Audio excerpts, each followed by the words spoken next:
ये कहानी है माधोपुर गांव की। माधोपुर गांव में दो लड़के हर सुबह चाय की दुकान पर बैठते थे।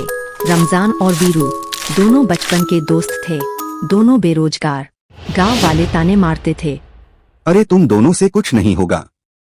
वीरू गुस्से वाला था, लेकिन रमजान शांत रहता था। रमजान की एक खास बात थी, उसे खाना बनाना बहुत पसंद था। उसकी माँ हमीदा गांव में बहुत स्वादिष्ट खाना बनाती थी। रमजान ने बचपन से उन्हीं से सीखा था, खासकर मटन बोटी चावल। उसकी खुशबू पूरे मोहल्ले में फैल जाती थी। रमजान, नौकरी के पीछे भागते भागते जिंदगी निकल जाएगी, कुछ अपना करते हैं। क्या करेंगे? तेरे बोटी चावल बेचेंगे। पहले रमजान हिचकिचाया, लेकिन पैसों की तंगी इतनी थी कि दोनों ने फैसला कर लिया। वीरू ने अपनी पुरानी बाइक बेच दी और दोनों ने गांव के बस स्टैंड के पास एक छोटा सा ठेला लगा लिया।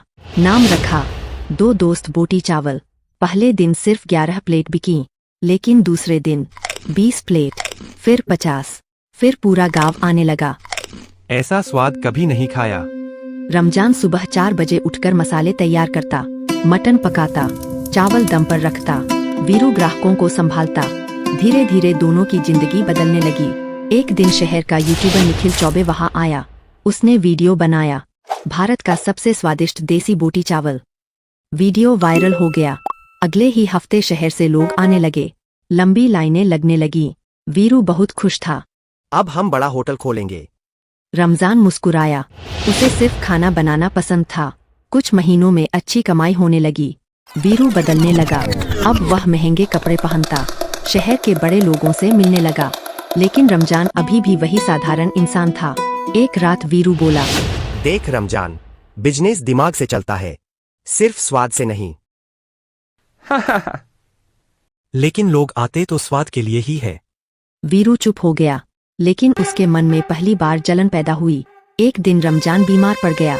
उस दिन वीरू ने खुद बोटी चावल बनवाया, लेकिन ग्राहकों ने खाना वापस करना शुरू कर दिया। आज स्वाद अलग क्यों है? उस दिन वीरू को समझ आया, दुकान उसकी हो सकती है, लेकिन असली ताकत रमजान है। और यही बात उसके दिल में चुभ गई। कुछ महीनों बाद वीरू ने शहर में बड़ा रेस्टोरेंट खोला। नाम रखा वीरू रॉयल बोटी हाउस। रमजान ने पूछा, हमारे पुराने नाम का क्या हुआ? बड़ा बिजनेस बड़ा नाम मांगता है। रमजान को थोड़ा बुरा लगा, लेकिन उसने कुछ नहीं कहा। बिजनेस तेजी से बढ़ा। वीरू ने शहर में बड़ा फूड मॉल खरीद लिया, लेकिन सारे कागज सिर्फ उसके नाम पर थे। रमजान ने पूछा, हम दोनों पार्टनर हैं ना? अरे तू मेरा भाई है। रमजान भरोसा कर गया। अब लोग रमजान की तारीफ ज्यादा करने लगे थे। यूट्यूब वाले कहते, असली जादू रमजान के हाथ में है। यह बात वीरू को अंदर से जलाने लगी। उसे लगने लगा, लोग उसे नहीं, रमजान को पहचानते हैं। एक रात वीरू ने अपने मैनेजर धर्मपाल से कहा, अगर रमजान अलग हो जाए तो फिर रेसिपी चोरी कर लेंगे। एक दिन वीरू ने रमजान को ऑफिस बुलाया। उसने कुछ कागज सामने रखे। ये नए बिजनेस पेपर है, साइन कर दे। रमजान बिना पढ़े साइन कर देता है, लेकिन असल में वह कागज थे पार्टनरशिप खत्म करने के। अगले दिन रमजान को मॉल में घुसने से रोक दिया गया। गार्ड बोला, ऑर्डर है, आपको अंदर नहीं आने देना। रमजान हैरान रह गया।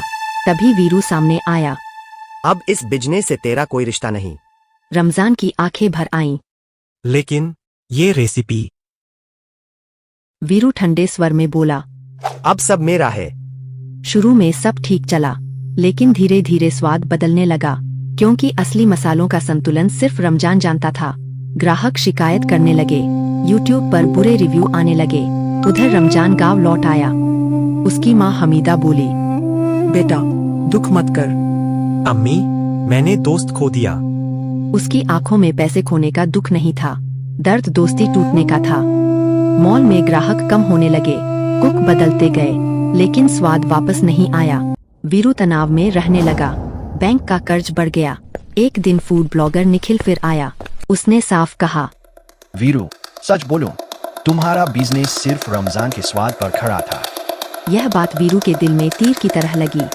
बारिश वाली रात वीरू गांव पहुंचा। रमजान मिट्टी के चूल्हे पर खाना बना रहा था। वीरू धीरे से बोला, मुझे माफ कर दे। रमजान चुप रहा।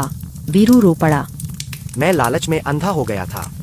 तूने पैसे नहीं छीने वीरू, तूने भरोसा तोड़ा। वीरू सिर झुकाकर बैठ गया। कुछ देर बाद रमजान ने एक प्लेट उसके सामने रखी, गरम बोटी चावल।